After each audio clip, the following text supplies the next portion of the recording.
আজ যেহেতু রাধাষ্টমী সেহেতু আমি বসে পড়েছি রান্না করতে। আর কি রান্না করছি, এটা কিন্তু শ্রীমতী রাধারানীর ভোগ রান্না হচ্ছে। আর এদিকে দিদা দাদু দুজনে বসে বসেই দেখছে যে আমি কি করছি। বিয়ের পর এই প্রথমবার আমি রাধাষ্টমী ব্রত পালন করছি। আর এদিকে কিন্তু আমি সবকিছু গুছিয়ে নিয়েছি, আর দুই দিকে কিন্তু গ্যাস ধরিয়ে দিয়েছি, দুই দিকে রান্না হচ্ছে। আর এদিকে 5 রকম ভাজা করব, তাই আমি সবজিগুলো গুছিয়ে নিয়েছি। আর এখানে 3 রকম আছে, আরো কিন্তু হবে। তো এখানে আমি ময়দাটা মেখে নিচ্ছি, তারপরে সবজিগুলো কেটে নিচ্ছি কারণ ভাজতে হবে।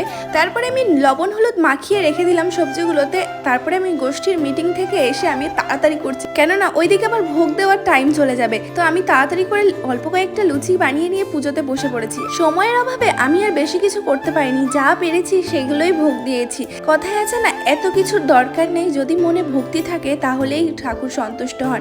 যেহেতু এই রাধাষ্টমী ব্রত আমি প্রথমবার করছি, সেহেতু ভুল ত্রুটি হলে অবশ্যই আমাকে জানিয়ে দিও। পুজোর শেষে আমি ভগবত গীতা পাঠ করে নিলাম। আর তোমাদের যদি সময় থাকে একবার কমেন্টে বলো রাধে রাধে।